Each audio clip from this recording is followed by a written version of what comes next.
வணக்கம். காலத்தின் குரல் நிகழ்ச்சிக்கு உங்களை அன்போடு வரவேற்கிறோம். நீரடித்து நீர் விலகாது அஇஅதிமுகவில் அடுத்து நிகழப்போகும் மாற்றங்களை பார்க்க போகிறீர்கள். தீவிர கட்சி பணியில் நாங்கள் ஈடுபடப் போகிறோம் ஆகஸ்ட் 5ஆம் தேதிக்கு பிறகு என்று திவாகரன் அறிவித்த நிலையில் நேற்று தமிழக முதலமைச்சர் எடப்பாடி பழனிசாமி அவர்கள் தலைமையில் அந்த கட்சியினுடைய முன்னணி நிர்வாகிகளும் அமைச்சர்களும் நாடாளுமன்ற உறுப்பினர்களும் கூட அதில் பங்கேற்றிருக்கிறார்கள். ஒரே அணி என்று சொல்லப்பட்டாலும் கூட அதில் கருத்து வேறுபாடுகள் இருக்கின்றனவோ என்ற கேள்வியும் சந்தேகமும் எழத் தொடங்கியிருக்கிறது. சட்ட அமைச்சர், நிதி அமைச்சர் திரு ஜெயக்குமார், அதிமுகவின் அமைச்சரவையின் அதிகாரபூர்வ பேச்சாளராக பேசிக் கொண்டிருக்கக்கூடிய ஜெயக்குமார் சொல்லியிருக்கக்கூடிய கருத்து, கட்சியையும் ஆட்சியையும் முதலமைச்சர் எடப்பாடி பழனிசாமி அவர்கள்தான் வழிநடத்தி கொண்டிருக்கிறார் என்ற கருத்தை அவர் முன்மொழிந்திருக்கிறார். கட்சிக்கு பொதுச் செயலாளர் சசிகலா அவர்கள், ஆட்சியை வழிநடத்தக்கூடியவர் எடப்பாடி பழனிசாமி அவர்கள் என்கிற டிடிவி திவாகரன் தரப்பினருடைய கருத்துக்கு மாறான கருத்தாக இது இருக்கிறது என்கிற விமர்சனம் அரசியல் வட்டாரங்களில் எழுந்திருக்கிறது. இன்றைக்கு காலை ஆங்கில பத்திரிகைகளில் வெளியான செய்தியிலும் கூட எடப்பாடி தரப்பு தன்னுடைய அரசியல் நிலையை அசர்ட் செய்கிறது. இறுதி முடிவை நாங்கள் தான் எடுக்கப் போகிறோம், கட்சி ஆட்சி என்பது எங்கள் கையில் என்று தன் கையில் இருக்கிறது என்று முதலமைச்சர் நிரூபித்திருக்கிறார் என்று ஹிந்து பத்திரிகையும் டைம்ஸ் ஆஃப் இந்தியா போன்ற பத்திரிகைகளும் எழுதியிருக்கின்றன. இன்னொரு கருத்தும் வருகிறது. பலவீனமான நிலையில் இவர்களோடு சேர விரும்பவில்லை, அதிமுகவை ஒன்றாக்கி அத்தோடு கூட்டு சேருவதற்கு பாஜக தலைமை விரும்புகிறது என்கிற கருத்தும் டெல்லியிலிருந்து வெளியாகிறது. இப்போது உண்மையில் அதிமுகவில் பலம் பொருந்தியவர்கள் யார்? அந்த கட்சியினுடைய உட்கட்சி விவகாரம் என்று இதை ஒதுக்க முடியாத ஒரு நிலைமை இருக்கிறது. ஆட்சியை அவர்கள் செய்கிறார்கள். அதிமுக என்கிற கட்சியில் நடக்கக்கூடிய விஷயங்கள், அதில் யார் பலம் பெறுகிறார்கள் என்பது ஆட்சி அதிகாரத்தில் எதிரொலிக்கும். ஆட்சி அதிகாரத்தில் யார் பலம் இருக்கிறார்கள் என்பது மக்கள் மன்றத்தில் எதிரொலிக்கும். எனவே தமிழ்நாட்டு மக்களை ஒரு வகையில் பாதிக்கக்கூடிய ஒன்றாக இது இருக்கிறது. தமிழ்நாட்டின் உரிமைகளுக்கு போராட வேண்டிய இடத்தில் இருக்கக்கூடியவர்கள் அரசியல் ரீதியாகவும் நிர்வாக ரீதியாகவும் வலிமையானவர்களாக இருக்கிறார்களா என்ற கேள்வி இருப்பதால் விவாதிக்கிறோம். நம்மோடு அஇஅதிமுக அம்மா அணியின் முன்னாள் சட்டமன்ற உறுப்பினர்கள் திரு விபி கலைராஜன், திரு கோவை செல்வராஜ், அரசியல் விமர்சகர்கள் திரு சுமன் ஸ்ரீராமன், திரு நெய்வேலி பாலு ஆகியோர். வணக்கம் உங்கள் நால்வருக்கும். அரசியலில் பேசப்படுற கருத்து ஒன்று, பேசாமல் விடக்கூடிய கருத்து ஒன்று. பேசக்கூடிய மொழி காதில் கேட்பதை மட்டும் பார்க்கக்கூடாது, அதற்கு பின்னால் வெளிப்படக்கூடிய உடல் மொழியையும் சேர்த்தே பார்க்க வேண்டும். சொல்லாமல் விடக்கூடிய வார்த்தைகளுக்கும் அர்த்தம் இருக்கிறது அப்படின்லாம் சொல்கிறோம். இப்போ என்ன நடந்துகிட்டு இருக்கு? உங்கள் ரீடிங் இதில் என்ன? இல்லை, இதில் அதாவது செஸ் விளையாட்டில், சதுரங்க விளையாட்டில் எண்ட் கேம்னு சொல்லுவாங்க. Beginning, middle game, end game. Opening, middle game, end game.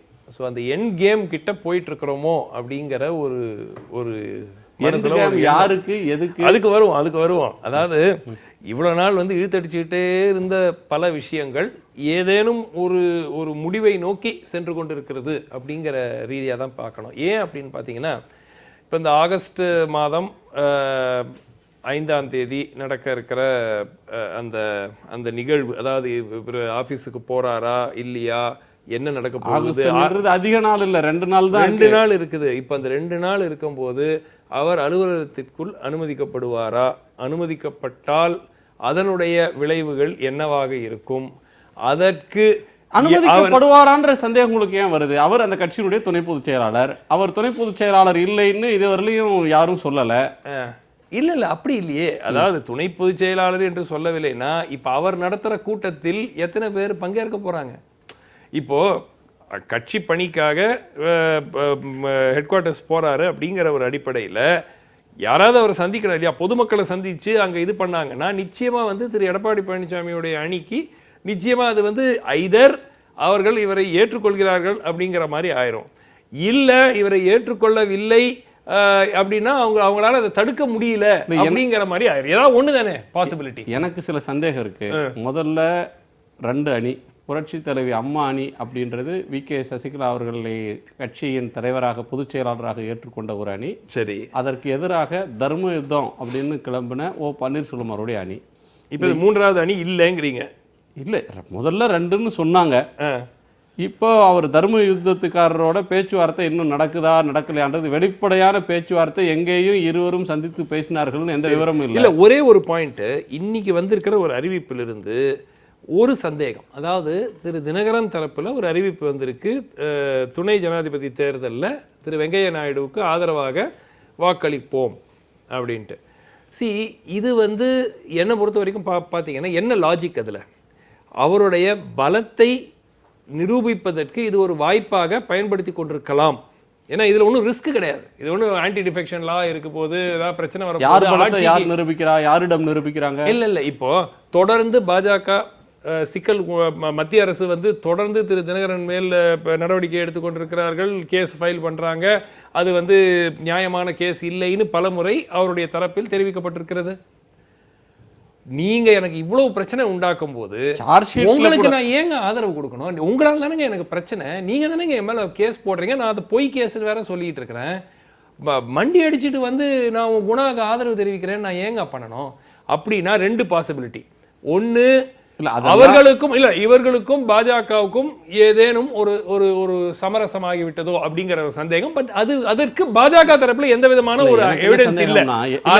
எனக்கு ஒரு சந்தேகம், அது ரொம்ப அரசியல்ல அரிச்சொடி தெரியாதவங்க கேட்கிற சந்தேகம் கூட நீங்க நினைச்சிடக்கூடும். சொல்லுங்க. பிஜேபி அதிகாரத்தில் இருக்கிற ஒரு கட்சி, அவங்க போலீஸு, ஐடி, என்ஃபோர்ஸ்மெண்ட் டைரக்டரேட்டு, தேர்தல் ஆணையம் இவங்களெல்லாம் தன்னிச்சையாக செயல்படுறதுக்கு அனுமதிக்காம அவங்க விவகாரத்தெல்லாம் மூக்க நுழைச்சி தலையிடக்கூடிய ஒரு ஆட்சியை தான் டெல்லியில் நடத்துகிறாங்கன்னு சொல்ல வரீங்களா? இப்போது இன்னைக்கு கர்நாடகாவில் ஒரு ரெய்ட் நடந்திருக்கு. எங்கே நடந்திருக்கு? டி.கே. சிவகுமார் மினிஸ்டர் இதில் பல 39 இடத்துல நடந்திருக்கு. அதில் ஒரு இடம் அந்த குஜராத்திலேருந்து வரவழைக்கப்பட்டு அங்கு இருந்தாக்க அவங்க பாஜக பக்கம் இழுக்கப்படுவார்கள் என்ற சந்தேகத்தினால் ராஜ்யசபா தேர்தலில் அகமது பட்டேலுக்கு வாக்களிக்கிறதுக்கு அதை தடுப்பதற்கு பாஜக திட்டம் செய்திருக்கிறது அப்படிங்கிற ஒரு யூகத்தில் குஜராத் கூவத்தூரை ஜஸ்டிஃபை பண்ணிடுச்சா? இப்போ இல்ல, குஜராத் கூவத்தூரை ஜஸ்டிஃபை பண்ணல. ஏன்னா ஒரு நிமிஷம், இந்த கூவத்தூர் ஜஸ்டிஃபிகேஷன் உங்களுக்கு 1975 இருந்து உங்களுக்கு கணக்கு போட்டீங்கன்னா கிட்டத்தட்ட 25 வாட்டி இந்த ரிசார்ட் பாலிடிக்ஸ் இந்தியாவில் நடந்திருக்கு. இல்ல சட்டவிரோதமாக அடைத்து வைக்கப்பட்டிருக்கிறார்கள், வலுக்கட்டாயமாக அடைத்து வைக்கப்பட்டிருக்கிறார்கள் அப்படின்னு அன்னைக்கு எழுந்த குரல்கள் வந்ததே. அந்த குரல் இதே தமிழ்நாட்டில் வலுக்கட்டாயம். அது இங்கு கூவத்தூரும் சரி, பெங்களூர்லயும் சரி, யாருமே வெளிப்படையாக எங்களை கட்டி போட்டாங்க, எங்களை விடவே இல்லை வெளியே அப்படின்னு யாருமே. அதுக்குள்ள போகணும். ஒரே ஒரு பாயிண்ட், இந்த வீக், அதாவது திரு தினகரனிடம் எண்ணிக்கை இருந்தால் ஏன் அவர் வெங்கையா நாயுடுவை ஆதரிக்கணும்? இல்லை, அதுக்கு மட்டும் எனக்கு ஒரு பதில் சொல்லுங்க. ஏன்னா ஐதர் அவருக்கும் பாஜகவுக்கும் ஏதாவது சமரசம் ஏற்படும், அதுக்கு எந்த விதமான ஒரு ஆதரவே கேட்காம ஒரு எலெக்ஷன்ல, குடியரசுத் தலைவர் எலெக்ஷன்ல எம்ஜிஆர் ஆதரிச்சிருக்காரு சார். எம்ஜிஆர் ஆதரவே கேட்கல. இல்லைங்க, திமுக ஆதரிச்சது, எம்ஜிஆர் ஆதரிச்சார். அதுக்கு பேர் ராஜதந்திரம்னா இது ராஜதந்திர கணக்குல வராதா? இன்றைய காலகட்டத்தில் இன்னைக்கு சிச்சுவேஷன்ல உங்களுக்கு உங்களுடைய பலத்தை நிரூபிக்கக்கூடிய ஒரு வாய்ப்பு, இது நிரூபிக்கக்கூடிய வாய்ப்பா இல்லையா? எந்த விதமான ஒரு ஆபத்தும் கிடையாது, அரசுக்கு ஆபத்து கிடையாது, ஆன்டி டிஃபெக்ஷன் லா. அவர் இப்படி ஒரு சமிக்ஞையை அனுப்பலாம், நான் I don't want to fight with you. நான் ஜனாதிபதி தேர்தலிலே அனுப்பிட்டீங்களே, யாருமே அதோட நீட்சின்னு பார்க்கலாம். கேட்காத போது நீங்களே போய் அதோட நீட்சின்னு பார்க்கலாம். நம்ம இப்ப கேள்வி ரெண்டும் இப்ப எண்ணிக்கை இல்லைன்னு தானே அர்த்தம். ஆட்சி அதிகாரமும் எண்ணிக்கை இருக்கா இல்லையானா ஃப்ளோர் டெஸ்ட் நடந்தாதான் தெரியும். இல்ல குணா, அப்ப ஏன் நீங்க போய் அவுட் ஆஃப் த வே, அவங்க பாஜக அழைப்பு கேட்டாங்க. ஓ பன்னீர்செல்வம் கூட என்ன சொன்னாரு, நீங்க அங்க இருந்து விடுங்க, எல்லாரும் என்ன நோக்கி வந்துருவாங்கன்னாரு. திறந்து கூவத்தூர் கேட்ட திறங்க, எல்லாரும் என்ன நோக்கி வருவாங்க. யாரும் போகல. மனசாட்சிப்படி ஓட்டு போட அலோவ் பண்ணுங்க, ரகசிய வாக்கெடுப்பு கொடுங்க, எல்லாரும் எனக்கு ஓட்டு போடுவாங்கன்னாங்க. அதுவும் நடக்கல. சோ ப்ரூவன் அப்படின்ற ஒன்று வெளிப்படையாக தேர்தல் நடந்தாதான் நடக்க போற ஒன்று. சரி, எப்ப என்னோட நேரடியான கேள்வின்றது, கட்சியை வழிநடத்துவதும் ஆட்சியை வழிநடத்துவதும் எடப்பாடி பழனிசாமி அவர்கள்தான் அப்படின்னு சீனியர் மினிஸ்டரா இருக்கிற ஜெயக்குமார் சொல்றாருன்னு சொன்னா அதுக்கு பின்னாடி இருக்கிற பொருள், அது இந்த டிடிவி தினகரன், திவாகரன் ஆகிய இருவருக்கு அவங்க மறைமுகமாக பதில் தர்றாங்கன்னு பொருளா? அடுத்த சில நாட்களில் திரு முதலமைச்சரே அதை வெளிப்படையாக கொண்டு பேசக்கூடிய ஒரு சூழல் ஏற்படலாம். பேசுவாரா சார்? அது முதலமைச்சர் தான் கேட்கணும். என்னைய கேட்டா நான் எப்படி சொல்ல முடியும்? ஒரு நீண்ட அனுபவம் பெற்றவர். அதாவது நிறைய குடம் தழும்பாது, அவர் நிறைய குடம் அரை குடம் வீடு வந்து சேராது. அதனால அவருக்கு எப்ப பேசணும் எதை பேசணும்னு தெரியும். முதலமைச்சர் யாரை நிறை குடம்ன்றீங்க, யாரை குறை குடம் சொல்றீங்கன்னு எனக்கு அது தெரியல. நீங்களே யூகம் பண்ணிக்க வேண்டியதுதான். சரி, இப்படி பேசினால் ஜெயக்குமார் பதவியில் நீடிக்க முடியாது, நீடிக்க முடியாத ஒரு நெருக்கடியை நாங்கள் தருவோம்னு வெற்றிவேல் சொல்றார், சட்டமன்ற உறுப்பினர் சொல்றார். அவர் தினகரனுக்கு நெருக்கமானவராக அறியப்படக்கூடியவர். அதாவது முதலமைச்சராக எல்லா மாநிலத்திலும் எந்த மாநிலத்தில் யார் இருந்தாலும் ஆட்சி செய்யக்கூடியவங்க தான் அமைச்சர்களை வந்து நியமிப்பாங்க, எடுப்பாங்க. அவங்க தகுதி அடிப்படையில் வச்சுக்குவாங்க, இல்லைன்னா எடுத்துருவாங்க. அந்த அடிப்படையில் முதலமைச்சரோட உரிமை அது. அதில் வந்து வெற்றிவேலும் தலையிட முடியாது, யாரும் தலையிட முடியாது. இல்லை, ஒரு முதலமைச்சராக நிறைய மாடல்ஸ் இருக்குது. எடப்பாடி பழனிசாமி அவர்கள் முதலமைச்சர், அது அவரோட கேபினெட். சொல்லும்போது எடப்பாடி கவர்மெண்ட் தான் இது பேர், எடப்பாடியோட கேபினெட். இதற்கு முன்னாடி சில உதாரணங்கள் இருக்குது. மன்மோகன் சிங் கேபினெட்னு ஒன்று இருந்தது. அதில் டிஎம்கே சார்பில் யார் நாமினியாக இருக்கணுன்றதை திமுக தலைவர் கருணாநிதி முடிவு பண்ணார். காங்கிரஸில் யார் நாமினியாக இருக்கணும் அப்படின்றத சோனியா காந்தி அவர்கள் அந்த கட்சியின் தலைமை முடிவு பண்ணுச்சு. நீங்கள் சொல்கிறது மாதிரி அது வந்து கவுன்சில் ஆஃப் மினிஸ்டர்ஸை பிரைம் மினிஸ்டர்ஸ், சீஃப் மினிஸ்டர்ஸே முடிவு பண்ணதா வரலாறு இல்லை. அதுலேயும் விதிவிலக்கு இருக்கு. தனி மெஜாரிட்டி இல்லாத கூட்டணி அரசாங்கமாக இருந்து 7-8 கட்சி கூட சேர்த்து இருந்தால் எல்லா கட்சியும் அனுசரித்து தான் போக முடியும். தனிப்பட்ட முடிவு முதலமைச்சர் எடுக்க முடியாது, பிரதமர் எடுக்க முடியாது. இங்கே அப்படி இல்லை. ஒரே கட்சியினுடைய ஆட்சி, யாருடைய தயவும் இல்லாமல் அதிமுகவுடைய ஆட்சி, அம்மாவோட ஆசீர்வாதத்தும் நடக்கிறது. அதனால் முதலமைச்சர் நல்ல முடிவு எடுப்பார். முதலமைச்சர் நல்ல முடிவை எடுப்பார். இப்போ கட்சியும் ஆட்சியும் எடப்பாடி பழனிசாமி அவர்கள் தான் வழிநடத்துகிறார் அப்படின்னு சொன்னால் இது கடந்த கால உதாரணமே இருக்குது. இப்போ யாருக்கு ராஜ்யசபா தேர்தல், குடியரசுத் தலைவர் தேர்தலில் யாருக்கு ஓட்டு போடணும் அப்படின்றத உங்கள் கட்சியை பொறுத்தவரையிலும் இந்த நிமிஷம் வரையிலும் நீங்கள் தேர்தல் ஆணையத்தில் தாக்கல் செய்திருக்கிற மனு வாக்குமூலங்களின் அடிப்படையில் பார்த்தா கூட திருமதி வி.கே. சசிகலா இடைக்கால கட்சியினுடைய பொதுச் செயலாளர், டிடிவி தினகரன் உங்களுடைய துணை பொதுச் செயலாளர். அந்த பொசிஷனில் எந்த சேஞ்சும் வரல, அதிகாரபூர்வமாக எந்த நீக்கமும் இல்லை. ஆனால் கட்சியை வழிநடத்துகிறவங்களுக்கு பதிலாக தலைமை நிலைய செயலாளர் யாருக்கு ஆதரவுன்றதை முதலமைச்சர் அறிவிக்கிறார். கட்சியினுடைய தலைமை நிலைய செயலாளர்ன்ற ஸ்டேட்டஸில் இருந்துட்டு அவர் உங்கள் கட்சியினுடைய ஹையரார்க்கியில் ஆட்சி மன்ற குழு உறுப்பினர் கூட அல்ல. அப்போது கட்சியை வந்து சசிகலா அவர்கள் வழிநடத்தலை, தினகரனுக்கு இங்கே எந்த ரோலும் இல்லை, எல்லாமே எங்கள் கண்ட்ரோலில் இருக்குது அப்படின்னு ஜெயக்குமார் மூலமாக செய்தி சொல்கிறீங்களா? அதாவது பொதுச் செயலாளர் வந்து தன் சந்தர்ப்ப சூழ்நிலை காரணமாக அவங்களால வெளியிருந்து செயல்பட முடியாத சூழ்நிலை இருக்கிறனால இந்த கட்சியை காப்பாற்றி ஆகணும், ஆட்சியை காப்பாற்றி ஆகணும், கட்சியுடைய தொண்டர்களை வழிநடத்தி செல்லணும். அந்த அடிப்படையில் இந்த வருஷம் புரட்சித் தலைவர் எம்ஜிஆருடைய 100வது ஆண்டு பிறந்த நாள் வரனால முறையாக கட்சியும் நடத்துகிறாங்க, ஆட்சியும் நடத்துகிறாங்க. தொண்டர்களோ, ஒன்றிய செயலாளர்களோ, நகர செயலாளர்களோ, மாவட்ட செயலாளர்களோ, மாவட்ட நிர்வாகிகளோ, எம்எல்ஏ எல்லாருமே ஒற்றுமையாக தான் இருக்கிறோம், ஒன்றா தான் வேலை செஞ்சுட்டு இருக்கிறோம். ஊடகங்களும் ஒரு சிலர் வந்து இதை மாதிரி ஊதி பார்க்குறாங்களோ, எங்களுக்குள்ளே எந்த பிரச்சனையும் கிடையாது.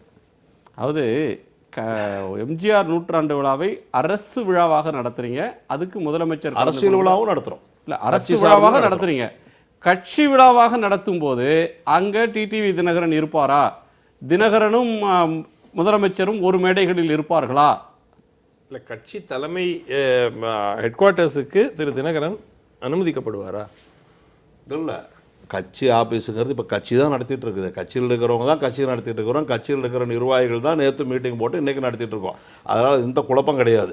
இது வந்து அந்த மாதிரி ஒன்றும் எந்த பிரச்சனையும் இல்லை, எதுவுமே நடக்காது, எதுவும் நடக்க போகிறதில்ல. எல்லாரும் ஒற்றுமையாக இருக்க போகிறாங்க, இந்த கட்சி வழி நடத்திட்டு இருப்பாங்க. என்ன பிரச்சனை வந்தாலும் அதிமுகவுக்கு சோதனை வருதுன்னா அத்தனை பேர் ஒன்றா சேர்ந்து தான் வேலை செய்வோம். இப்போ சோதனை வெளியிலேருந்து வந்த மாதிரி தெரியலையே. எங்களுக்குள்ள சோதனையே இல்லையே. நீங்கள் ஊடகங்களும் பத்திரிகை தானே மாறி மாறி எழுதிட்டு இருக்கு. நாங்கள் ஒன்றுமே செய்கிறது இல்லையா. நாங்கள்லாம் சந்தோஷமாக தான் இருக்கிறோம், கட்சியை நடத்திட்டு தான் இருக்கோம். நீங்கள் சந்தோஷமாக இருக்கீங்க. பெசன் நகரில் டிடிவி தினகரன் வீட்டுக்கு போகிற படையெடுத்து கொண்டிருக்கக்கூடிய எம்எல்ஏக்கள், முன்னாள் மந்திரிகள்லாம் சந்தோஷமாக இருக்கிறாங்களா அப்படின்ற கேள்வியை கேட்டால் அவர் ஒன்றும் திமுகவோ வேறு கட்சி இல்லையே, அதிமுக தான். ஆமாம். அப்புறம் யார் பண்ண வீடு இருக்குது, நான் அவரை பார்க்கறதுக்கு போவேன் கலையராஜனை. இப்போ அதுக்காக வந்து கலையராஜன் அன்றைக்கி செல்வராஜ் போயிட்டான்னு சொல்ல முடியும். அவர் என் கூட பேசுகிறேன். எங்களுக்குள்ள ஒரே கட்சி, ஒரே நிர்வாகிகள், ஒரே ஒற்றுமையாக இருக்கிறோம். நீங்கள் ஏன் அதை வேறுபாடாக பார்க்குறீங்கன்னு தான் என்னுடைய கேள்வி. அணி ஒன்று, கட்சி ஒன்று, தலைமை வெவ்வேறையா? இங்கே எதுவுமே கிடையாது. அந்த மாதிரி குரூப்பே கிடையாது. இப்போ இங்கே அதிமுக என்கிற ஒரே இயக்கம் தான் ஒரே கட்டுப்பாடாக இருக்கும். சொல்லப்போனால் மரியாதைக்குரிய பன்னீர்செல்வம் அவர்கள் கூட 1-2 கட்சி வேறு, அவர் ஒரு வேறு கட்சியோ நாங்கள் ஒரு வேறு கட்சி இல்லை, சந்தர்ப்ப சூழ்நிலையால் சில கருத்து இருக்கலாம் ஒழிய எல்லாரும் ஒரே கட்சி தான். நாங்கள் வந்து ஏதாவது பிரச்சனைகள் வரும்போது அவரும் நாங்கள் எல்லாரும் ஒன்றா சேர்ந்து தான் செயல்படுவோம்.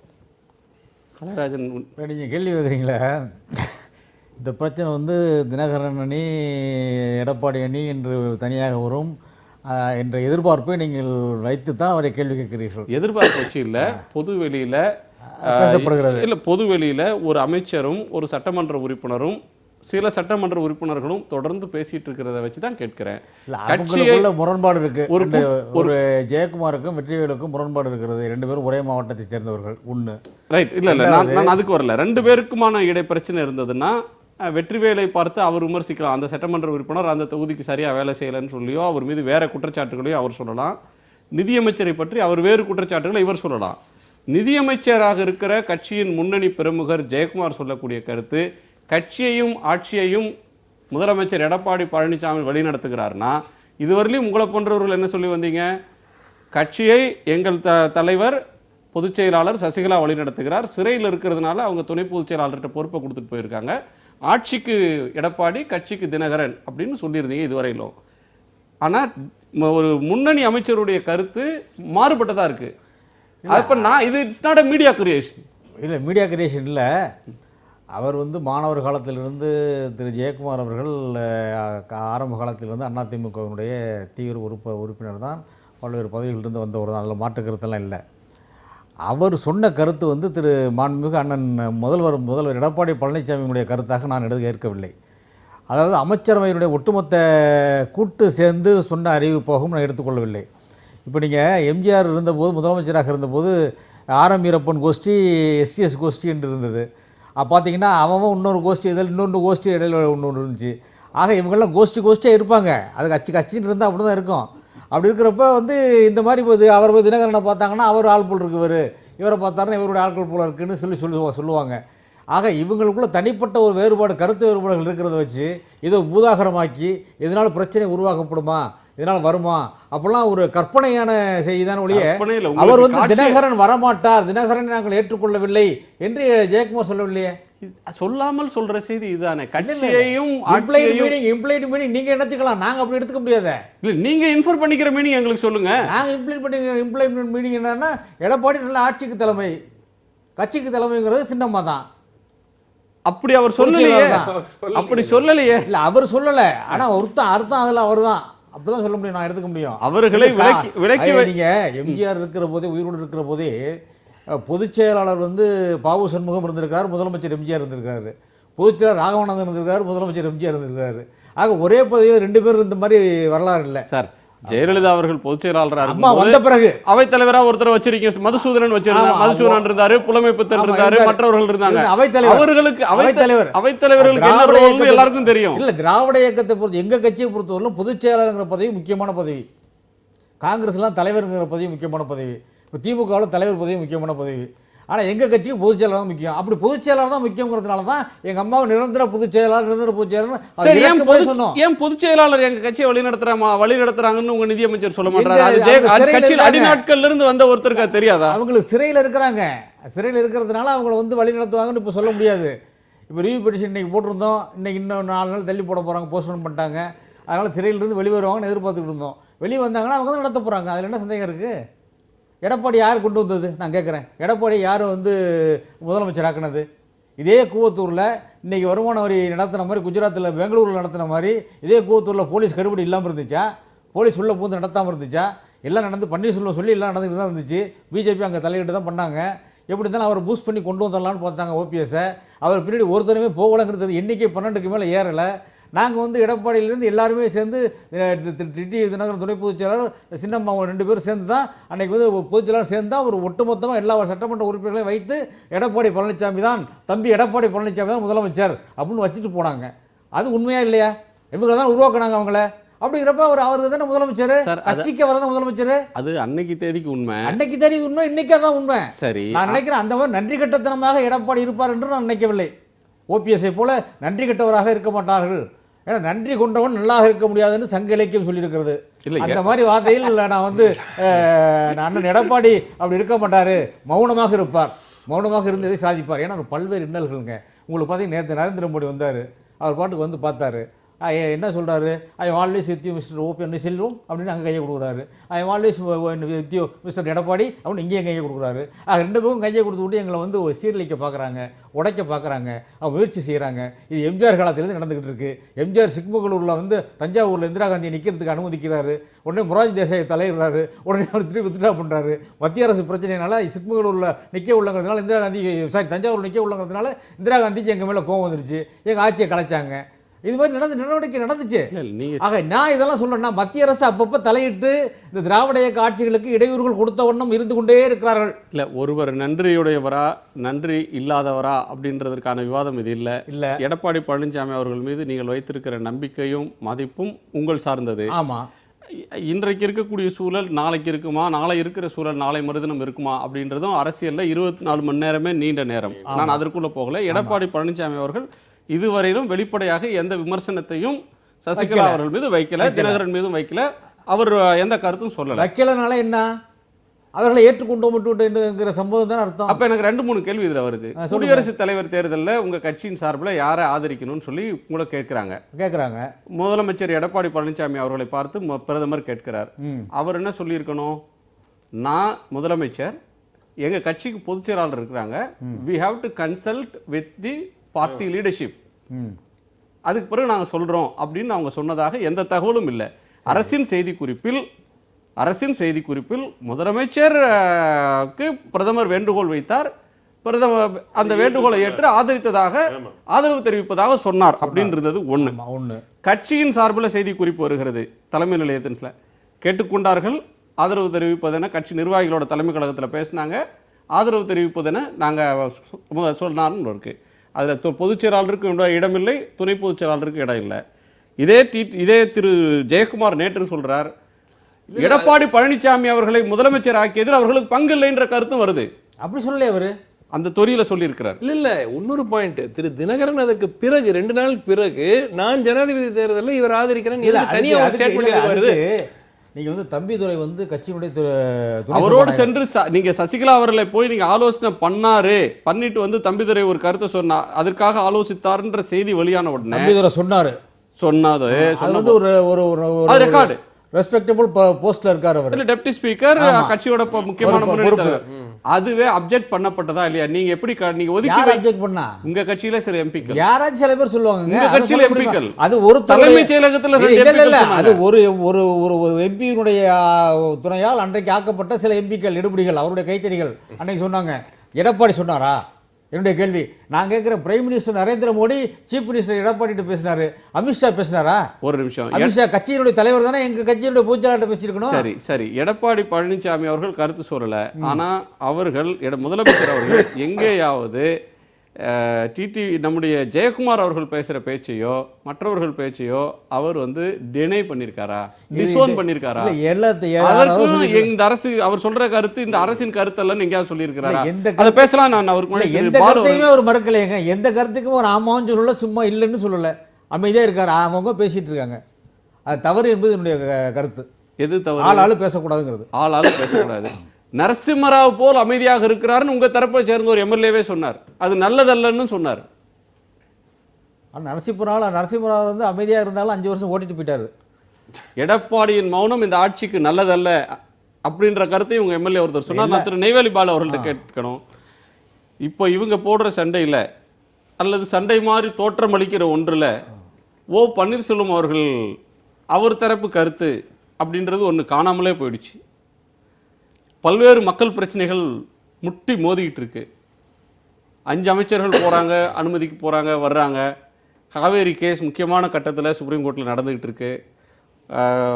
ஆர்டினன்ஸுக்கு இவர்கள் தமிழக சட்டமன்றத்தில் நிறைவேற்றிய நீட் விலக்கு மசோதாவுக்கு கடும் ஆட்சேபனையை 2 அமைச்சகங்கள் தெரிவிச்சிருக்கிறாங்க. அது நேற்று தான் செய்தியாக வெளியே வருகிறது. சுகாதார அமைச்சகமும் மனிதவள மேம்பாட்டு அமைச்சகமும் நீட் பில்லை நாங்கள் ஏற்றுக்கொள்ள போகிறதில்லை அப்படின்னு சொல்லி strong objections have been observe. அதற்கு பிறகு அதே ஆட்கள்கிட்ட 1 வருஷத்துக்கு கொடுங்க 2 வருஷத்துக்கு கொடுங்கன்னு ஆர்டினன்ஸ் எடுத்துகிட்டு போகிறாங்க. இந்த சூழலாம் நடந்துகிட்டு இருக்கிற நேரத்தில் இந்த ஒரு ஸ்திரமற்ற நிலை இருக்கிறது மாதிரி சில சக்திகள் பார்த்து கொள்கிறாங்களா? அல்லது உண்மையிலேயே அதிமுக ஒரு வலுவான நிலையில் இருக்கிறதுன்னு சொல்கிறதா? சட்டமன்றத்தையே சந்திக்க மாட்டார், சந்திக்கும் துணிவு இவருக்கு இருக்கிறதான்னு கேட்டாங்க. சட்டமன்றத்தை துணிச்சலாக முதலமைச்சர் எதிர்கொண்டார். இப்போ மாவட்டமாக மக்களை பார்க்கறதுக்கு எம்ஜிஆர் நூற்றாண்டு விழான்ற பேரில் போயிட்டு இருக்கிறார். அரசு விழாக்களுக்கு போகிறார்.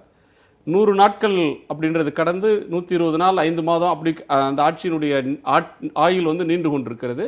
நாளாக அவர் கரம் வலுப்பெறுகிறது அப்படின்ற கருத்தும் இப்போ வந்துகிட்டு இருக்கு. உண்மையிலே இப்போ யார் பலம் பெற்றிருக்கிறார்கள், யார் பலம் பெறலை, உங்கள் பார்வை இதில் என்ன? இல்லை, இதில் ரொம்ப நீங்கள் சொல்லக்கூடியதுலேருந்து ஒரு அடிப்படையாக வேறொரு விஷயத்துலேருந்து நான் அதில் அணுகலாம்னு நினைக்கிறேன். எப்படின்னு சொன்னால், இது வந்து தமிழக மக்களுடைய விவாதமே அல்ல. இப்போ நீங்கள் வச்சுருக்க விவாதம், உங்கள் கட்சிக்குள்ளே 3 பேர் 3 பிரிவு 4 பிரிவு 5 பிரிவு அதெல்லாம் எங்களுக்கு சம்மந்தம் இல்லை. இப்போ என்னை மாதிரி நடுநிலையிலேருந்து பார்க்கக்கூடியவர்களுக்கு எங்களுக்கு அது பிரச்சனையே கிடையாது. எங்களுக்கு ஒரே பிரச்சனை தான், தமிழ்நாட்டு மக்களுடைய நலன் இதனால் பாதிக்கப்பட்டிருக்கிறதா அல்லது நமக்கு எந்த வகையிலேயாவது நலன்கள் வந்து இன்றைக்கு பாதுகாக்கப்பட்டிருக்கிறதா என்று பார்த்தால் தொடர்ந்து எல்லாமே இன்றைக்கு பாதிக்கப்பட்டிருக்கிறது. குறிப்பாக ஜெயலலிதா அவர்கள் உயிரோடு இருந்த பொழுது 3 பிரச்சனைகளை உறுதியாக நின்றார். ஒன்று வந்து ஜிஎஸ்டி, இன்னொன்று எடுத்திங்கன்னா நீட்டு, இன்னொன்று வந்து இந்த 800 மதுரவாயில் அந்த இது, 4வது இந்த மாநில உரிமைகள், இது 4 உதவி திட்டம். இப்போ பார்த்தீங்கன்னு சொன்னீங்கன்னா இது எல்லாமே ஜெயலலிதா வந்து மருத்துவமனையில் இருக்கும்போதே இதை வந்து பாண்டியராஜன் போய் முடிச்சுட்டார். இது நம்ம பார்த்த காட்சி. அடுத்தாப்புல இப்போ பார்த்தீங்கன்னு சொன்னால், இப்போது இதில் வந்து இவங்க வந்து இப்போது ஜெயக்குமார் ஒரு ஸ்டேட்மெண்ட்டு, தினகரன் சாயந்தரம் அதுக்கு மறுப்பு ஒரு ஸ்டேட்மெண்ட்டு, இது அப்புறம் வெற்றிவேல் ஒரு ஸ்டேட்மெண்ட்டு, இது எல்லாமே என்னன்னு சொன்னீங்கன்னா இது ஒரு நாடகம் நடக்கிறது. தமிழ்நாட்டில் ஒரு பெரிய நாடகம் நடந்து கொண்டிருக்கிறது. இதற்கு பின்னணி என்னங்கிறது நமக்கு ரொம்ப எளிதாக புரிந்து கொள்ள முடியும். இது வேற ஒன்றுமே இல்லை, இது ரொம்ப ஈகோ கிளாஷ் அல்லதுன்னா பதவி போட்டி தவிர வேறு எதுவுமே இதில் இல்லைங்கிறது தான் என்னுடைய கருத்து. அதிகார சண்டை தான் இதில் நடந்துக்கிட்டு இருக்கு. இதில் யார் இப்போ என்னன்னு சொன்னீங்கன்னா, இதனுடைய விளைவை நான் என்ன பார்க்குறேன்னா, அதிமுக வந்து இன்றைக்கு அவர்கள் பிரிந்து கொண்டு ஒருத்தருக்கு ஒருத்தர் பிரிவாக இருப்பதனால் தமிழகத்தினுடைய பிரதானமான முக்கியமான விஷயங்கள் எல்லாமே புறக்கணிக்கப்படுகின்றன. பிரிந்து கொண்டு இருப்பதனாலா அல்லது பிரிந்து கொண்டு இருப்பது போல் காட்டிக்கொண்டிருப்பதாலா? அப்படி காட்டிக்கொண்டு இருப்பதாக வைத்தாலும் கூட செல்வராஜ் அவர்களும் கலைராஜன் அவர்களும் பேசின பேச்சை நீங்க அரை மணி நேரமா கேட்டிருப்பீங்க. அதிமுகவுக்குள் எந்த பிரச்சனையும் இல்லை, நாம வேற ஏதோ ஒரு தவறான ஒரு இதுல நாம மனநிலையில் இருந்திருக்கிறோம், நம்ம படித்த செய்திகள் பார்த்த செய்திகள்லாம் ஒன்றும் தவறு, எல்லாமே தவறு, எல்லாமே நல்ல விதமாக போயிட்டு இருக்கிறப்ப நாம் ஏதோ தவறாக புரிந்து கொண்டிருக்கிறோமோன்ற எண்ணம் தான் உங்களுக்கு வந்திருக்கும். ஒரு இடைவேளைக்கு பிறகு நான் உங்கள்ட்ட இருந்தே தொடங்குறேன். ஒரு சிறிய இடைவேளைக்கு பிறகு காலத்தின் குரல் தொடரும்.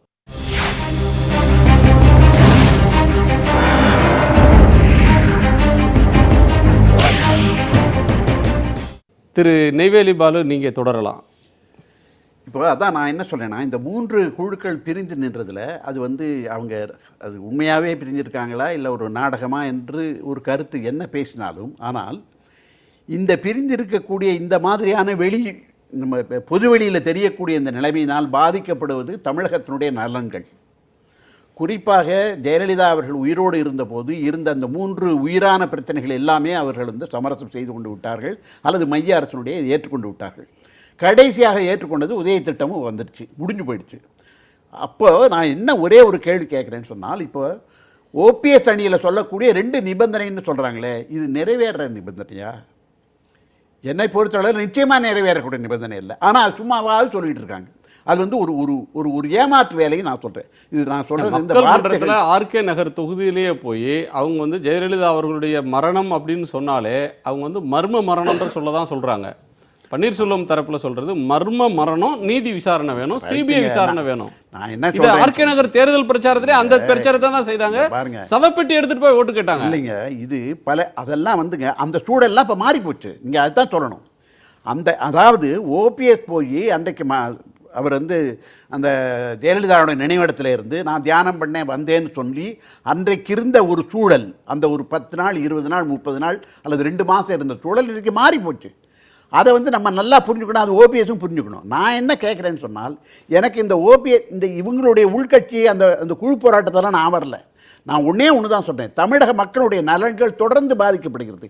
நேற்று ஒரு நாளில் 3 அடி நீட் தேர்வு, ரேஷன், கேஸ் 3 போயிருக்கு. இதை பொறுத்த அளவில் ஒரு வார்த்தை கூட அதிமுக தரப்புலேருந்து பேச முடியல. இல்ல தமிழ்நாட்டுல அந்த பாதிப்பு வராதுன்னு சொல்லிட்டாரு. இல்ல அது வேற, அவங்க சொல்றது இருக்கட்டும். இல்ல மாநிலத்தில் அந்த பிரச்சனை கிடையாது அது வேறங்க, அவங்க சொல்றது இருக்கட்டும். உங்களுடைய அமைச்சர் சொல்றாரு அது என்ன இருந்தாலும் நாங்க ரேஷன் அரிசி வந்து நாங்க உத்தரவாதப்படுத்துறோம்னு சொல்றாரு. அதெல்லாம் நான் சொல்லல. நான் இன்னொன்னு சொல்றேன். நீங்க வந்து ஜெயலலிதா உயிரோட இருக்கும் பொழுதே அந்த மானியத்தில் கொடுத்துட்டு இருந்த விலையை வந்து 5 ரூபாய்க்கு கொடுத்தா 13 ரூபாய்க்கு நாங்க அப்போ வாயே திறக்கல. அதுதான் போகுது. அப்போ என்ன சொன்னாங்கன்னா அதெல்லாம் இல்லை நாங்கள் கொடுப்போம்னு சொன்னாங்க. அன்றைக்கு என்ன என்று சொன்னால் ஒரு தலைவர் ஆட்சியில் ஆட்சியும் கட்சியும் இருந்தது ஜெயலலிதா இருந்தப்போ. இன்றைக்கு நீங்கள் பிரிந்து போன பிறகு என்ன ஆயிட்டு என்று சொன்னால் இன்றைக்கு பாஜக அதை பயன்படுத்திக் கொள்கிறது. இல்லைன்னு சொல்ல முடியுமா? நான் கேட்குறேன். எல்லாருமே பேசுகிறீங்க. மதுரையில் போய் விமான நிலையத்தில் போய் பேசுகிறாரு. என்ன பேசினாருன்னா நீட் தேர்வை பற்றி பேசணும். டெல்லியில் போய் என்ன பேசினார்? நீட் தேர்வை பற்றி பேசணும். எல்லாருமே நீட் தேர்வை பற்றி பேசுகிறோம். விஜயபாஸ்கர் நேற்று 2 நாளாக உட்காந்துருக்கு. என்ன பேசுறீங்கன்னா நீட் தேர்வை பற்றி 2 நாள் பேசுறதுக்கு என்னங்க இருக்குது? ஒன்று எல்லாத்தோட அடிப்படையான விஷயம். ஜனவரியில் நீங்கள் ஒட்டுமொத்தமாக எல்லா கட்சிகளுடைய ஆதரவோடு ஒரு தீர்மானம் போட்டு அனுப்புறீங்க. அந்த ஃபைலை ஜனாதிபதிக்கு போகிறேன்னு பிரணாப் முகர்ஜி சொல்லிட்டு போயிட்டாரு. அப்போ நீங்கள் என்ன நிர்பந்தம் பண்ணுறீங்க? ஒன்றுமில்லை. அதே போல் ஜனாதிபதி தேர்தலில் துணை ஜனாதிபதி தேர்தலில் நீங்கள் ஒரு நிர்பந்தம் கொடுத்துருக்கலாமா இல்லையா? இப்போ நான் கேட்குறேன். மாட்டு இறைச்சி விவகாரத்தில் கேரளாவில் தீர்மானம் போட்டாங்க. பாஜகவை சேர்ந்த கோவாவில் இருக்கக்கூடிய பரிக்கிற தீர்மானம் போட்டாரு. இந்த தீர்மானம் ஒத்துக்க முடியாது, கோவாவில் இருக்கிறவங்களுக்கெல்லாம் மாட்டு இறைச்சி ரொம்ப முக்கியமான விஷயம், இதை நாங்கள் ஏற்றுக்கொள்ள முடியாது தீர்மானம் போட்டாங்க. ஏன் அதிமுக முடியல? நாராயணசாமி போட்டாரு பாண்டிச்சேரி. போட்டாரு. ஏன் முடியல? அப்ப என்ன சொன்னால் நீங்கள் வாயே பேச முடியாத சூழ்நிலையினுடைய கைதியாகவோ அல்லது நீங்களே உருவாக்கி இருக்கக்கூடிய அந்த ஜெயிலில் நீங்க மாட்டிக்கிட்டு இருக்கீங்க. இல்ல தமிழ்நாட்டுல மாட்டு இறைச்சினால் பெரிய பிரச்சனை இல்லை. ஒரு நிமிஷம். அந்த மாதிரி ஒரு சூழ்நிலை கிடையாது. அவர் ஒரு சூழ்நிலை தக்க மாதிரி எல்லாம் வந்து ஒருத்தருக்கு அடிமையாவோ கொத்தடிமையோ இருக்க வேண்டிய அவசியம் எங்களுக்கு இல்லை. அந்த நிலைமை கிடையாது. நீட் தேர்வில் வந்து அகில இந்தியா முழுவதும் கொண்டு வந்தாங்க. அம்மா இருக்கும்போது வேண்டான்னு எதிர்த்தாங்க. இப்போவும் நாங்கள் எதிர்த்தோம். இப்போ வந்து அதை வந்து அவசர சட்டமாக கொண்டு வர்றதுக்காக இந்த 2 நாளாக வந்து டாக்குமெண்ட் எல்லாம் ரெடி பண்ணி கொடுத்து இன்னைக்கு உள்ள உள்துறை அமைச்சர்கிட்ட போயிருக்கு. நிச்சயமாக அது 2 நாளில் வந்து நல்ல பதில் கிடைக்கும். அதில் ஒன்றும் பிரச்சனையே கிடையாது. நான் கேட்கிறேன், நீங்க வந்து தொடர்ந்து என்ன சொன்னீங்க? நீட் மசோதாவுக்கு விலக்கு கிடைச்சிரும். தமிழ்நாட்டை பொறுத்தவரை நிரந்தர விலக்குக்கு நாங்கள் போராடி வாங்கிடுவோம். நீங்க இப்போ நம்ம போராடிட்டு தான் இருக்கிறோம். நான் கேட்கிறது உள்துறை அமைச்சகத்துக்கு நீங்க மசோதாவை அனுப்புறீங்க. அவங்க ரிமார்க்ஸ் கேட்டு ஹெல்த் மினிஸ்ட்ரிக்கும் ஹெச்ஆர்டி மினிஸ்ட்ரிக்கும் அனுப்புறாங்க. பிரகாஷ் ஜவடேக்கரும் ஜேபி நட்டாவும் இதை ஏத்துக்கவே முடியாது, இதை நாங்க இதை ஏற்கலன்னு சொல்லி ஹைலி அப்ஜெக்ஷனபிள் அவங்க ரிமார்க் எழுதுறாங்க. வெளியில வந்து சொன்னீங்களா? அது தமிழ்நாட்டு மக்களுக்கு சொன்னீங்களா? கண்டிச்சீங்களா? அவங்க இந்த மாதிரி மந்திரிகள் சொல்றது வெளியில பேச்சுவார்த்தை நான் சொல்றது பேச்சுவார்த்தையில பேசிட்டு இருக்கும்போது உள்ள ஒரு பேச்சுவார்த்தை பேசிட்டு இருக்கும். அது முடிவே இல்லாத பொழுது அதுல வந்து வெளியே சொல்லி குழப்பம் பண்ணக்கூடாது. எப்பவுமே வந்து அது நிரந்தரமான முடிவு எடுக்கிறதுக்காக போயிட்டு இருக்கோம். இன்னைக்கு பிரதமர் சந்திச்சு பேசுனதுக்கு அப்புறம் அவர் கூட்டு சொல்லி கண்டிப்பா அதை பண்ணி கொடுத்துருவாங்க. அது நம்ம கொடுப்பாங்க. இப்போ கல்வித்துறையில் வந்து புது பாடத்திட்டங்களை கொண்டு வரனால பசங்களுக்கு வந்து ஃபஸ்ட் இயர் வந்து +2 +1 வந்து பிரிச்சுட்டோம். முதல் வருஷம் மார்க் வந்து தனியாக, 2வது வருஷம் அப்போ நீட்டுக்கு வந்து தயாராகிக்குவாங்க. இன்னும் 2 வருஷம் அதில் நம்ம இது வாங்கினாலே போதும். அதனால 2 வருஷத்துக்கு நமக்கு வந்து விலக்கு கொடுப்பாங்க நம்பிக்கை இருக்கு. முதல்ல ஃபர்ஸ்ட் பாயிண்ட், பிரகாஷ் ஜவடேக்கரும் ஜேபி நட்டாவும் வெளிப்படையாக மீடியாவுக்கு ஸ்டேட்மெண்ட்டே கொடுத்துட்டாங்க. இது வந்து ஏற்றுக்கொள்ள முடியாது அப்படிங்கிற ரீதியாக. அது கிட்டத்தட்ட ஒரு 2 மாசம் முன்னாடியே அதுக்கு அப்ஜெக்ட் கூட பண்ண முடியலையே. இல்ல இப்போ அடிப்படையா நான் எங்களால ஏத்துக்க முடியாது. எங்களுக்கு வந்து இட்ஸ் இன்ஜஸ்டிஸ்னு சொல்ல முடியலையே. டெல்லியில நீட்டுக்கு வேணும்னு கேக்குறோம்னால அப்ஜெக்ஷன் தான் அதுக்கு பேரு. நீங்க சொல்றதை கேட்க மாட்டோம், எங்களுக்கு வேணும்னு தான் கேக்குறோம். நான் ஒரு சட்டம் இயற்றேன், நீங்க தான் செய்து தரணும். ஜேபி நட்டாவும் பிரகாஷ் ஜவடேக்கரும் ஒப்புக்கொண்டாதான் ஜனாதிபதி டேபிளுக்கு போகும். அவங்க 2 பேரும் ஏத்துக்க முடியாது, தூக்கி போடுங்கன்னு சொல்லிட்டு அவங்களுக்கு ஒரு தலைவர் இருக்காங்க இல்லையா? அப்ப பிரதமர் தானே அதுக்கு முடிவு எடுக்கணும். பிரதமர் முடிவு எடுக்கும் போது பிரதமர் வந்து சொல்லி நான் கேட்க மாட்டேன்னு சொல்லுவாங்களா? குணா, இப்போ என்ன சிக்கல்னா அதிமுக தேசிய ஜனநாயக கூட்டணியில் இணைய போகிறது அப்படின்னு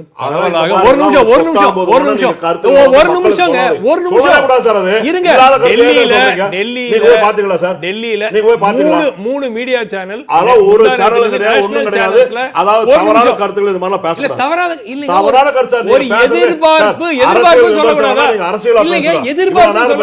நீங்க என்ன சும்மா தேவையில்லாம பேசிட்டு இருக்கீங்க? எதிர்பார்ப்பு சொல்லக்கூடாதா? என்ன எதிர்பார்ப்பு? ஒரு எதிர்பார்ப்பு கிடையாது. இதெல்லாம் அப்பட்டமான போய் அப்போ உறுதியா நிராகரிக்கிறீங்க.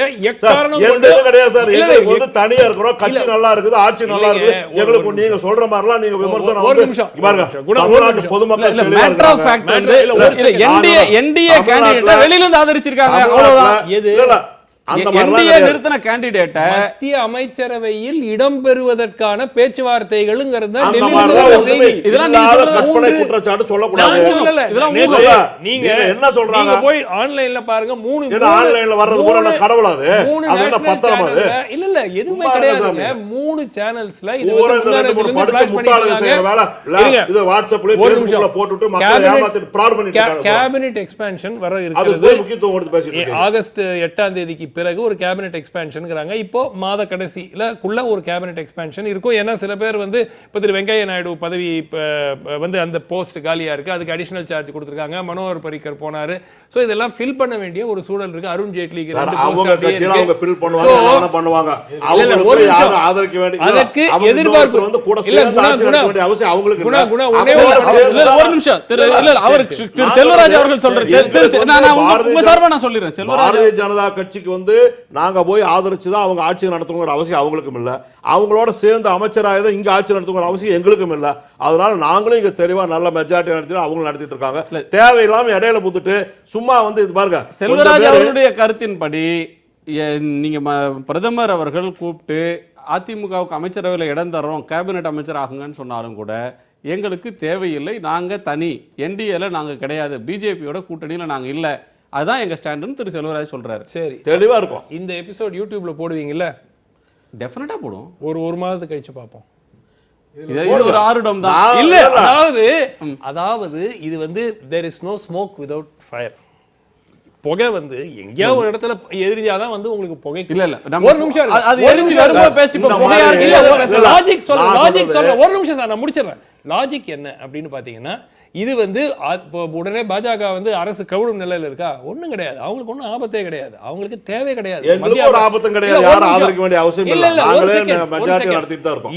இது அவர்களுடைய பார்வை 2019ஆம் ஆண்டில் நடைபெறக்கூடிய தேர்தலினுடைய அடிப்படை. ரெண்டாவது, இன்னைக்கு ஈவினிங் பாத்தீங்களா, திருப்பியும் இன்கம் டேக்ஸ் டிபார்ட்மெண்ட்லேருந்து நியூஸ் வருது, ஆவணங்கள் கைப்பற்றப்பட்டன. திரு விஜயபாஸ்கர் சம்பந்தமாக அவருடைய வீட்டில் சமையல் செய்தவர் வந்து அவர் குவாரியில் சில டீலிங்ஸ், ப்ராப்பர்ட்டி டீலிங்ஸ் எல்லாம் வந்து டீலிங்ஸ் எல்லாம் இருந்துச்சு, டாக்குமெண்ட் வந்துச்சு. இல்லை, அதாவது சில நாட்களாக அந்த ரெய்ட் நடந்த பிறகு ஒரு கிட்டத்தட்ட ஒரு மாதம் ஒன்றுமே இல்லை.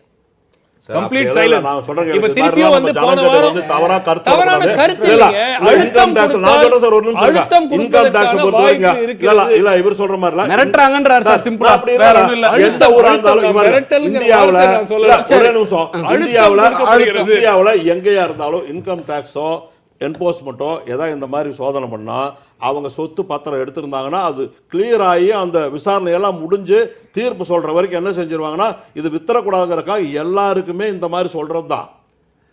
எந்த கூட என்ன பண்ணாங்க, எல்லா சொத்தையும் முடக்கினாங்க. இதெல்லாம் இதை வந்து சும்மா ஒரு சட்டப்படி நடக்கிறது தான். நீங்க இதை வந்து சும்மா இது மாதிரி பேசுறதெல்லாம் நியாயம் இல்ல. ராம்மோகன் ராவ் கேஸ்ல ரெய்ட் பண்ணாங்க சார். ரெய்ட் பண்ணிட்டு என்னென்ன இதெல்லாம் தான் நாங்க கைப்பற்றினோம், இந்த ஆவணங்கள் எல்லாம் கைப்பற்றப்பட்டன, எங்க இருந்தாவது உங்களுக்கு ஒரு லீக்காவது வந்துச்சா? வரல. இந்த கேஸ்ல முதல் நாள் அந்த பிஜேபியோட சித்து வேலைன்றீங்களா? இது வந்து ஏதோ ஒரு ஸ்கிரிப்ட், ஐடிஐ யார் இயக்குறாங்களோ அவங்களுடைய பொலிட்டிக்கல் மாஸ்டர்ஸ் சொல்றபடி நடக்குதுன்னு நீங்க சொல்றது. ஐடி டிபார்ட்மெண்ட் தன்னிச்சையா நடக்கல. ஐடி டிபார்ட்மெண்ட் அப்படி நீங்க குற்றம் சாட்டுறீங்க. IT department, enforcement directorate, CBI, இந்த மூணு, CBI is a caged parrot ன்னு அந்த டைரக்டரே போய் சுப்ரீம் கோர்ட்ல சொல்றாரு. சோ இது என்ன சொல்றீங்க? எந்த ஒரு அரசு மத்திய காங்கிரஸ் ஆட்சி காலத்துல சார், காங்கிரஸ் ஆட்சியில, இப்ப சிபிஐ பிஜேபி ஆட்சியிலும் அப்படி நடக்குது. எந்த ஒரு ஆட்சியிலும் எந்த விதமான மாற்றமும் இல்லை. உங்களுக்கு சிபிஐயா இருக்கட்டும், இடியா இருக்கட்டும், ஐடியா இருக்கட்டும், தொடர்ந்து இப்போ நீங்க ஐடி டிபார்ட்மெண்ட் எடுக்கிறீங்க, எவ்வளவு ஆளுங்கட்சி உறுப்பினர்களையோ அலைஸ் அவர்களுடைய ஆதரவு கட்சிகளுக்கு நபர்களையோ ரெய்ட் பண்ணியிருக்காங்க. தொடர்ந்து வந்து உங்களுக்கு லாலு யாதவ் மேலே ரெய்டு வருது, உங்களுக்கு கர்நாடகா டிகே சிவகுமார் மேலே ரெய்டு வருது, ஒவ்வொரு அப்போசிஷன் ஸ்டேட் மேலே ரெய்டு வருது. பட் உங்களுக்கு வேற சிபிஐயில் என்ன பண்ணுறாங்க, திருப்பி மம்தா பானர்ஜி மேலே கேஸ் போடலாமான்னு பார்க்குறாங்க. ஸோ தொடர்ந்து வந்து இட்ஸ் அ பேட்டர்ன். காங்கிரஸ் இதே தான் செஞ்சாங்க. காங்கிரஸ் வந்து நேர்மையாக நடந்துக்கிட்டாங்க, அதனால பாஜக மட்டும் இந்த மாதிரி செய்கிறாங்கன்னு இல்லை. காங்கிரஸ் என்ன செஞ்சாங்களோ அதே தான் பாஜக செய்யுது. அதனால இது சென்ட்ரல் ஏஜென்சிஸ் எல்லாம், எல்லா ஏஜென்சியினுடைய டைரக்டர் ரஞ்சித் சின்ஹாவே போய் கோர்ட்டில் கேஜ்டு பேரட், எங்களுக்கு ஒன்றும் அதிகாரம் கிடையாதுன்னு அவரே வாக்குமூலம் கொடுத்துருக்கிறாரு. அதுக்கப்புறம் என்ன இருக்குது சொல்கிறதுக்கு? இதில் இப்போ இவர் சொல்கிறது வந்து இப்போ சார் சொல்கிறதுல வந்து நானும் மாறுபட்ட கருத்து. என்னுடைய கருத்து கோவை செல்வராஜ், என்னுடைய அருமை சகோதரர் கோவை செல்வராஜ் தான் நான் ஒன்றும் ஒத்துப்போகிறேன். நாங்கள் வந்து கட்சி ரீதியாக நாங்கள் ஒத்து போயிட்டோம்னு நினைக்காதீங்க. நீங்கள் அம்மாவினுடைய கொள்கை வந்து ஒத்து போகாத தன்மை இருக்கு. இல்லை நீங்கள் உடனே அவர் சொன்ன கருத்தை தான் நான் வலியுறுத்தி பேசுகிறேன் அப்படிங்கிறதுக்காக நீங்கள் இருக்கக்கூடாதுன்னு சொல்கிறேன். உண்மை நிலவரத்தை சொல்கிறேன், அதுக்காக சொல்கிறேன் நான். ஏன்னா அவர் ஆவேசப்பட்டு பேசியது வந்து நாங்கள் ஏதோ கோவத்தில் பேசுகிறாரு. அவர் உண்மையிலே கோவப்பட்டு தான் பேசுகிறாரு. இல்லாத ஒன்று சொல்லி நீங்களே என்டிஏல எங்களை கொண்ட பார்ட்னர் ஆக்கி நாங்கள் பிஜேபிகிட்ட மந்திரி சேவை கேட்குறோம் மாதிரி சொல்கிறாதீங்க சார் அப்படின்னு கொஞ்சம் அப்படின்னு சொல்கிற மாதிரி வேதனையாக இருக்குது அது. ஆனால் அம்மா வந்து முதலமைச்சராக இருக்கிற போதே இதே 50 எம்எல்ஏ 50 எம்பிக்கள் எங்கள்கிட்ட இருந்தாங்க. இதே நரேந்திர மோடி அம்மாவுடைய பதவியேற்புக்கெல்லாம் வந்தவர் தான், உங்களுக்கு தெரியும். அம்மாவுக்கு நெருங்கியவர் தான், நண்பர் தான். அப்பயே வந்து அம்மா ஒன்றும் மத்திய அரசில் எங்களுக்கு அங்கே வைக்கலையே. 3rd லார்ஜஸ்ட் பார்ட்டின் சிங்கிள் லார்ஜஸ்ட் பார்ட்டி யார்? நாங்கள் தான். அப்போ நாங்கள் வந்து மந்திரி பதவி கேட்கலையே. அம்மாவின் ஆட்சி தான் நடந்துக்கிட்டு இருக்குது. அப்போ அம்மாவின் கொள்கைக்கு முரணாக திரு அண்ணன் எடப்பாடி போயிடுவாரா? போக மாட்டார். அப்படி போய் அவங்கள்ட்ட ஆட்சியில் பங்கெடுத்து நாங்கள் என்ன சாதிக்க போகிறோம்? ஒரே ஒரு சந்தேகம். இப்போ நீங்கள் சொன்னீங்க ஜெயலலிதா அவர்கள் எண்ணத்துக்கு மாறாக எடப்பாடி பழனிசாமி செல்வாரான்னு கேட்குறீங்க. இதில் எனக்கு எழுற சிம்பிளான கொஷின், ஒருவேளை அது பொய்யா இருக்கட்டும், அடிப்படையற்றதாக இருக்கட்டும், மத்திய மந்திரி சபையில் இடம்பெறுவது 2 மந்திரியோ 3 மந்திரியோ வாங்குவது 3 அப்படின்னு உண்மையாக வந்தால் அந்த முடிவை எடப்பாடி எடுக்க போறாரா, சசிகலா எடுக்க போறாரா, தினகரன் எடுக்க போறாரா? ஜெயலலிதா வழியில் எடப்பாடி எடுப்பாருன்னு சொன்னா எடப்பாடி தான் இந்த முடிவை எடுக்க போறாருன்னு சொல்றீங்களா? இல்ல, சின்னம்மாவின் வழியில் அம்மாவின் வழியில் வந்தவர்கள் தான் இந்த 3 பேருமே. அதனால அம்மாவின் கொள்கை என்னவோ அதைத்தான் அவங்க செய்வாங்க. கட்சியில் நீங்கள் நினைக்கிற மாதிரி அவர் எடுப்பாரா இவர் எடுப்பாரான்னு சேர்ந்து நீங்கள் பிரித்து பார்த்தாலும் எல்லாருடைய கணக்கு இப்படி கூட்டி கழிச்சாலும் இவர் எடுப்பார். வேணா பன்னீர் வேணா போய் பிஜேபியில் வேணால் சேரலாம். நாங்கள் வந்து பிஜேபியில் போய் சேரணும்னு.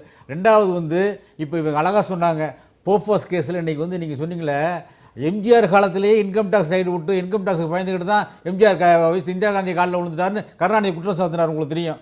அப்பயே அந்த பிரச்சனை இருந்துச்சு. அது மாதிரி இப்போ எங்கள் மேலே குற்றச்சாட்டு என்ன சொல்கிறாங்க, ரைடு விட்றாங்க, அதுக்கு பயந்துக்கிட்டு தான் அவங்கெல்லாம் பண்ணுறாங்கன்னு. ரைடு இன்றைக்கி கூட தான் விஜயபாஸ்கர் விழுந்துருக்கு, ரைடு நடந்துக்கிட்டு இருக்குது. தவறு செய்தவர்கள் ரைடு விட்டால் பாதிக்கப்பட்டால் அவங்ககிட்ட கோர்ட்டை சிந்திச்சுக்க போகிறாங்க. அதே மாதிரி இப்போ போஃபாஸ் இப்போ சொன்னார் அவர்.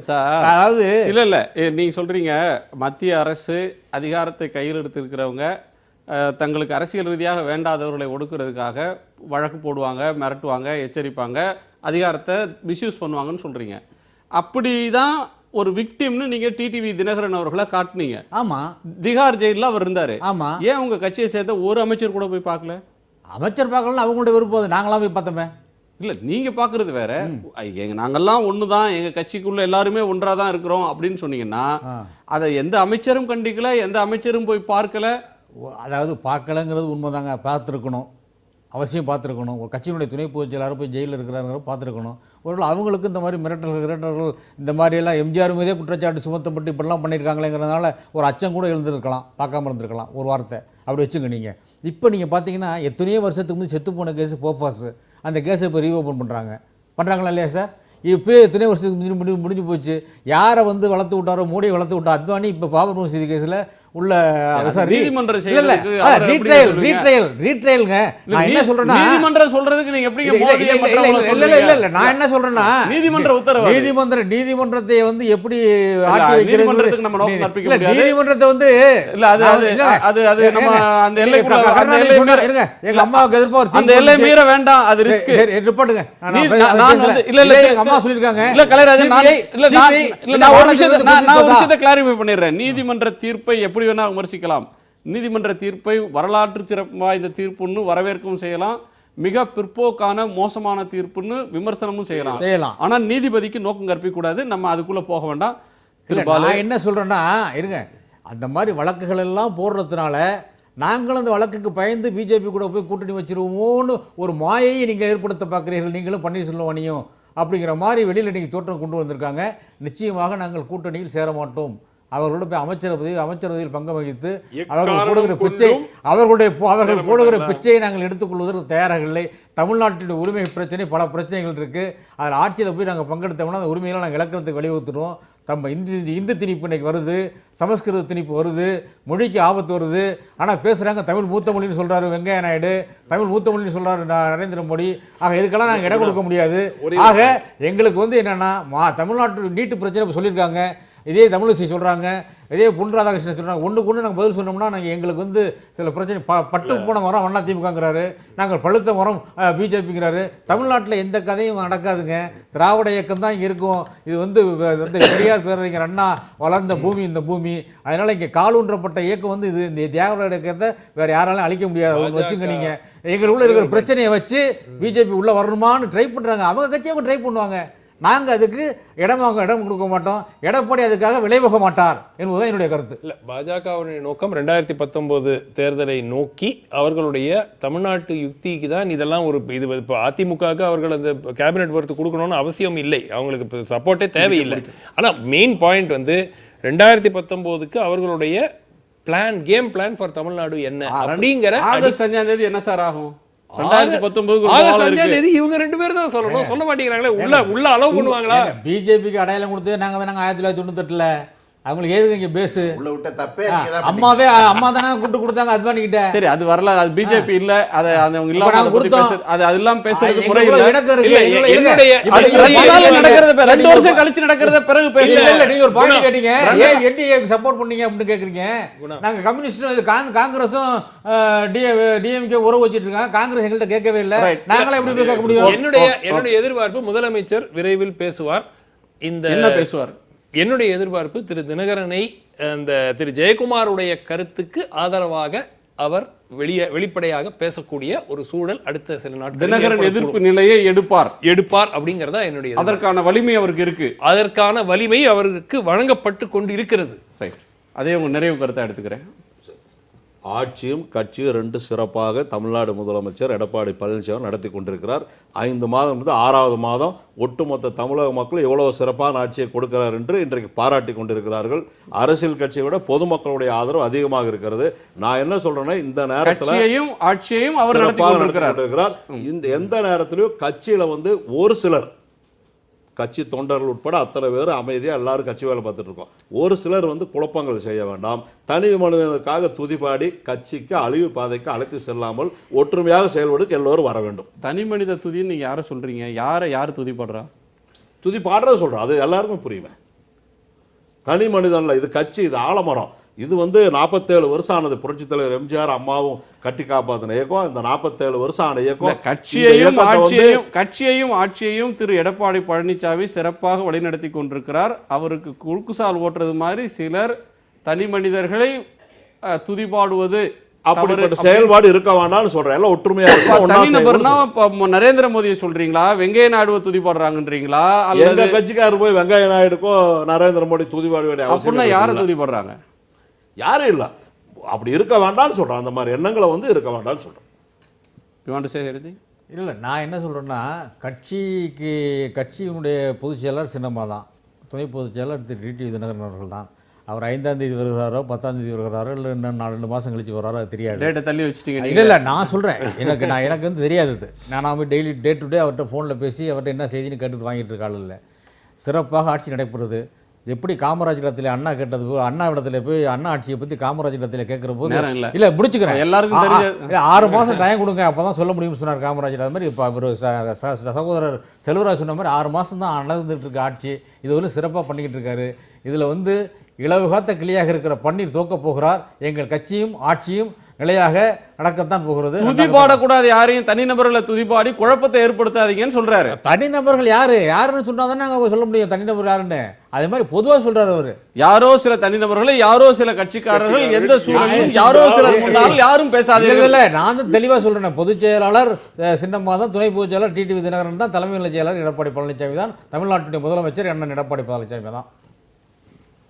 இல்லை இது இவங்க ஒரே விஷயம், இவங்க வந்து யாரை ஏமாத்துறாங்கன்னு தான் என்னுடைய கேள்வி. ஏன்னா பன்னீர்செல்வம் ஒன்று சொல்கிறாரு, தினகரன் ஒன்று சொல்கிறாரு, ஜெயக்குமார் ஒன்று சொல்கிறாரு. ஆனால் இதுக்கப்புறமா அவங்க ஒவ்வொருத்தரும் வந்து நீங்கள்லாம் குழப்பம் உண்டாக்குறாங்க. நீங்கள் குழப்பம் இல்லை, நாங்கள்லாம் உண்டாக்கலை, நீங்கள் குழப்பத்துக்குள்ளே தான் உட்காந்துருக்கீங்க.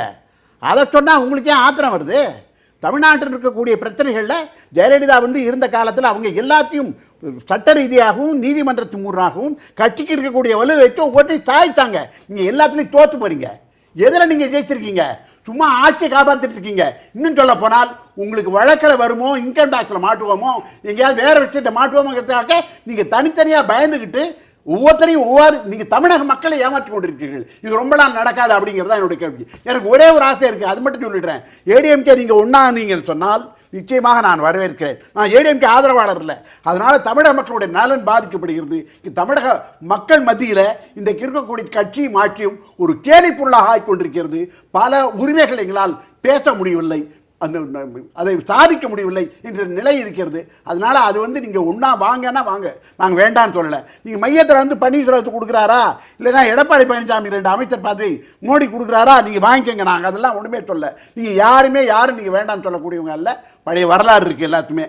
காவி கட்சி என்று சொன்ன கருணாநிதியே கடைசியில் அவர் அவங்களும் போய் பாஜகவில் உறுப்பினராக சேர்ந்தவங்க தான், அவங்க அமைச்சரவையில் சேர்ந்தவங்க தான். அதனால் நான் அதெல்லாம் சொல்லலை. நீங்கள் தமிழ்நாட்டில் ஒரு உறுதியான ஆட்சி வேணும் என்று சொன்னால், இன்றைக்கு தமிழக மக்களுடைய நலன்கள் பாதுகாக்கப்பட வேண்டும் என்று சொன்னால், நீங்கள் எந்த பதவி வேணாலும் வாங்கிக்கோங்க, கட்சியை ஒன்றா இருந்து முறையாக நடத்துங்க. அது ஒன்று தான். ஆட்சி உறுதியாக தான் இருக்குது, முதலமைச்சர் உறுதியாக தான் இருக்காங்க.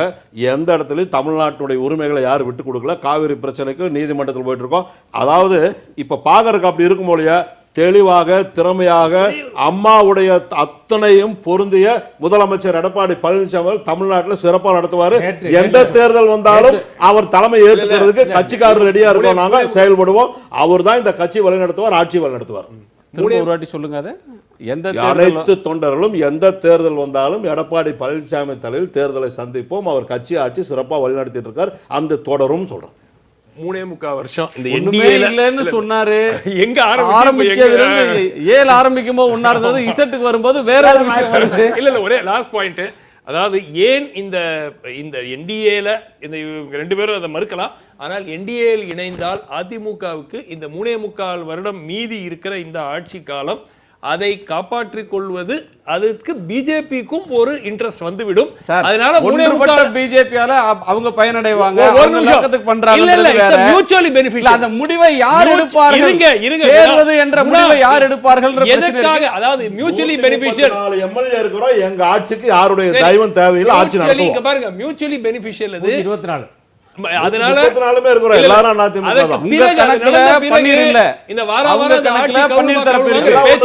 அசம்பிளியில் எல்லாரும் ஒன்னாதான் உட்கார்ந்து ஒன்னாதான் நடத்தணும், அதே நிலைமையில இருப்போம். எடப்பாடி பழனிசாமிக்கு அந்த 12 பேரும் ஓட்டு போடலன்றது கலைராஜனோட வருத்தம். அது சொன்ன கருத்து வேறுபாடு சில சந்தர்ப்பம் சொல்ல. இன்னைக்கு அவங்க அதை திருந்திட்டாங்க. இன்னைக்கு அவங்க என்ன நினைக்கிறாங்க, அம்மாவோட ஆட்சி நீடிக்கணும், அம்மாவோட ஆட்சியில் இருக்கணும்னு நினைக்கிறாங்க.